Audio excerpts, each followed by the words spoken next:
किसी ने बड़े कमाल की बात कही है कि कागज़ अपनी किस्मत से उड़ता है और पतंग अपनी काबिलियत से। इसलिए किस्मत हमेशा साथ दे या ना दे कोई बात नहीं, पर काबिलियत ज़रूर साथ देती है। इसीलिए ज़िंदगी में हमेशा काबिल बने, कामयाबी तो पता पूछते पूछते आपके पास आ जाएगी। नमस्कार दोस्तों, अगर आपके पास काबिलियत है तो दुनिया की बड़ी से बड़ी डिग्री भी उसके सामने फीकी पड़ जाएगी। कुछ ऐसा ही इस कहानी में बताया गया है कि जो काम बड़े बड़े इंजीनियर नहीं कर पाते, देश विदेश के तमाम बड़े बड़े इंजीनियर तक उस काम को करने में पसीने छोड़ देते हैं। लेकिन उस काम को ऐसा एक छोटा सा नाव चालक करके दिखा देता है, जो कि काफ़ी अचंभव की बात है कि जिस काम को बड़े बड़े इंजीनियर तक नहीं कर पाते, उस काम को एक नाव चलाने वाला कर देता है। इस कहानी को सुनने के बाद आप दुनिया को समझ जाएंगे कि वास्तव में लोग क्यों पीछे रह जाते हैं, लोग क्यों आगे नहीं बढ़ पाते और आजकल 90% लोग असफल क्यों हो रहे हैं।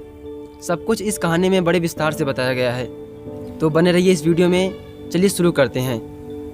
एक बार की बात है, एक पानी की जहाज़ बनाने वाली सबसे बड़ी कंपनी ने एक विशाल जहाज़ बनाया और उस जहाज़ को बनाने में काफ़ी ज़्यादा समय लगा और काफ़ी ज़्यादा पैसे भी लगे थे। इतने बड़े विशाल जहाज़ को बनाने में बहुत सारे इंजीनियर लगे हुए थे, बहुत सारे मजदूरों ने अपना योगदान दिया था। लेकिन अब वो समय आया जब इस जहाज़ को पानी में टेस्टिंग के लिए ले जाना था और उस जहाज़ को चालू किया जाना था। मगर शायद इस कंपनी की बदकिस्मती थी कि ये जहाज़ चालू ही नहीं हुआ। सारे के सारे इंजीनियर सोच में पड़ गए और चिंता में आ गए कि ये जहाज़ आखिर चालू क्यों नहीं हो पा रहा। काफ़ी देर तक कोशिश करने के बाद भी इस जहाज़ को चालू नहीं किया जा सका। और थोड़ी देर बाद इस जहाज़ के मालिक को इसके बारे में बताया गया कि हमने इस जहाज़ में बहुत सारा पैसा लगाया है, बहुत सारा टाइम इन्वेस्ट किया है, लेकिन ये जहाज़ चालू ही नहीं हो पा रहा। हालांकि इतना सुनते ही उस जहाज़ का मालिक या फिर उस कंपनी का मालिक मुस्कुराया और बोला कि हमारे ज़िले में जितने भी अच्छे इंजीनियर हैं उनको बुलाइए और हमारे इस जहाज़ को सुधरवा लीजिए। और अब वहाँ के इंजीनियरों ने कुछ ऐसा ही किया। स्टेट में जितने भी अच्छे इंजीनियर थे सभी को बुलावा भेजा और वहीं पर आए सभी इंजीनियरों ने इस जहाज़ को बड़ी ही नज़दीक से देखा। काफ़ी टाइम टेस्टिंग करने के बाद वो भी इस जहाज़ को चालू करने में असमर्थ रहे। इन इंजीनियरों ने छोटी से छोटी कोशिश की कि जहाज़ किसी तरह चालू हो जाए, लेकिन ये जहाज़ चालू होने का नाम नहीं ले रहा था। और थोड़ी देर बाद उस जहाज़ का मैनेजर मालिक के सामने जाकर बोलता है कि सर, ये जहाज़ चालू ही नहीं हो पा रहा। हमने तमाम स्टेट के इंजीनियरों को बुलाया, लेकिन वो भी इस जहाज़ को चालू करने में असमर्थ रहे। और वहीं पर मौजूद मालिक इस बात को सुनते ही थोड़ा सा मुस्कुराया और बोला कि इसमें घबराने वाली कोई बात नहीं है। अब आप पूरे देश के जितने अच्छे इंजीनियर हैं उनको बुलाइए और ये जहाज़ ठीक करवाइए। क्योंकि इस जहाज़ के मालिक की यह मानसिकता थी कि जितने बड़े इंजीनियर होंगे उतना जल्दी ये जहाज़ ठीक हो पाएगा। और इसी सोच के बदौलत पूरे देश के अच्छे इंजीनियरों को बुलाया गया और उनसे ये जहाज़ ठीक करवाने को बोला गया। कुछ टाइम बाद देश से आए बड़े बड़े इंजीनियर भी इस जहाज़ को ठीक नहीं कर पाए। उन्होंने इस जहाज़ की छोटी से छोटी मशीन को बड़ी अच्छी गहराई से देखा, लेकिन कोई खराबी नज़र नहीं आई। और काफ़ी ज़्यादा टाइम बर्बाद करने के बाद भी ये जहाज़ ठीक नहीं हो पाया। लेकिन अब मैनेजर मालिक के पास फिर से गया और बोला कि सर, हमने देश के बड़े बड़े इंजीनियर को भी बुलाया, लेकिन वो भी इस जहाज़ को ठीक करने में असमर्थ रहे।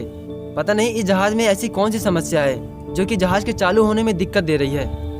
मैनेजर का चेहरा उदास था, क्योंकि इतने बड़े जहाज़ को बनाने में जो कीमत लगी थी, जो मेहनत लगी थी, और उस जहाज़ में इतना ज़्यादा पैसा लगाने के बावजूद भी ये जहाज़ ठीक होने का नाम नहीं ले रहा था।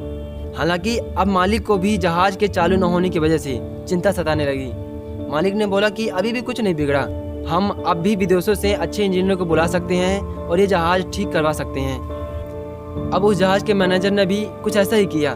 विदेशों से बड़े बड़े इंजीनियरों को न्योता दिया इस जहाज़ को ठीक करवाने के लिए। और मैनेजर ने उन इंजीनियरों से जहाज़ को बड़ी अच्छी गहराई से दिखवाया कि आखिर ये जहाज़ चालू क्यों नहीं हो रहा, आखिर कौन सी दिक्कत आ रही है कि ये जहाज़ चालू नहीं हो पा रहा है। लेकिन अब इस बात की हद ही हो गई, क्योंकि अब भी जहाज़ ठीक नहीं हो पा रहा था। इतना सारा समय बर्बाद हुआ इस जहाज़ के पीछे, काफ़ी ज़्यादा पैसा लगा, मजदूरों ने काफ़ी ज़्यादा मेहनत भी की, लेकिन इसके बावजूद भी ये जहाज़ ठीक होने का नाम नहीं ले रहा। तो अब जहाज़ के मालिक को चिंता सताने लगी कि आखिर ये हो क्या रहा है। इतना पैसा लगाने के बाद भी, इतने बड़े बड़े इंजीनियरों को दिखाने के बाद भी ये जहाज़ ठीक क्यों नहीं हो रहा। काफ़ी टाइम परेशान होने के बाद इस जहाज़ के मालिक ने एक डिसीजन लिया कि इस जहाज़ को छोड़ दिया जाए और दूसरे किसी अन्य प्रोजेक्ट पर काम करना शुरू किया जाए। और तभी उसी टाइम पर जहाज़ का मैनेजर बोलता है कि हमने इस जहाज़ में बहुत सारी मेहनत की है, बहुत ज़्यादा पैसा लगाया है, इस जहाज़ को बनाने में काफ़ी ज़्यादा लोगों की मेहनत छुपी हुई है, हम ऐसा नहीं कर सकते। और उसी टाइम पर मैनेजर ने यह बोला कि हमारे शहर में एक छोटी पनडुब्बी सुधारने वाला एक कारीगर रहता है, क्यों ना हम उसे बुलाएं और ये जहाज़ उनसे ठीक करवाएं। और तभी वहीं पर मौजूद सभी लोगों ने उनका मजाक उड़ाया कि जब बड़े बड़े इंजीनियर तक इस जहाज़ को ठीक नहीं कर पाए तो एक छोटा सा पनडुब्बी बनाने वाला इतने विशाल जहाज़ को कैसे सुधार पाएगा। लेकिन उस जहाज़ के मालिक ने उस मैनेजर की बात पर थोड़ा सा गौर किया और बोला कि उस पनडुब्बी वाले को बुलाया जाए। उसके बाद ठीक ऐसा ही होता है, पनडुब्बी वाले कारीगर को बुलाया जाता है और उसको बोला जाता है कि यह जहाज़ चालू क्यों नहीं हो रहा, ज़रा देखो तो। और पनडुब्बी वाला कारीगर कुछ ऐसा ही करता है। वो जहाज़ में 5 से 6 घंटे घूमने के बाद एक जगह पर रुकता है और वहीं पर गौर करने लगता है। और बाकी सभी इंजीनियर्स, मालिक और मैनेजर तक वहाँ पर खड़े थे और उस कारीगर को गौर से देख रहे थे कि आखिर एक जगह पर खड़े होकर सोच क्या रहा है, इसके मन में चल क्या रहा है। और पनडुब्बी वाला कारीगर था कि उसी जगह पर गौर किए बैठा था। और थोड़ी देर सोचने के बाद उस पनडुब्बी वाले ने अपने झोले से एक हथौड़ी निकाली और जिस जगह वो खड़ा था उसी जगह 3 से 4 हथौड़ी लगाई। और मारने के बाद मैनेजर के पास जाकर बोला कि अब इस जहाज़ को चालू किया जाए। कारीगर के इतना बोलते ही उस जहाज़ का मालिक नाराज़ हो गया, क्योंकि उस कारीगर ने केवल 3 हथौड़ी ही मारी और उतने में ही उसको इतना कॉन्फिडेंस था कि ये जहाज़ अब चालू हो जाएगा। हालांकि बाद में मैनेजर ने उस कारीगर के बात को मानते हुए जहाज़ को चालू किया। और अचंभव की बात तो देखिए, वो जहाज़ उस टाइम पर चालू हो गया। वहाँ पर मौजूद सभी इंजीनियर्स, मालिक और मैनेजर हैरान परेशान होने लगे कि ये जहाज़ आखिर चालू कैसे हो गया, ये आखिर कैसे संभव है।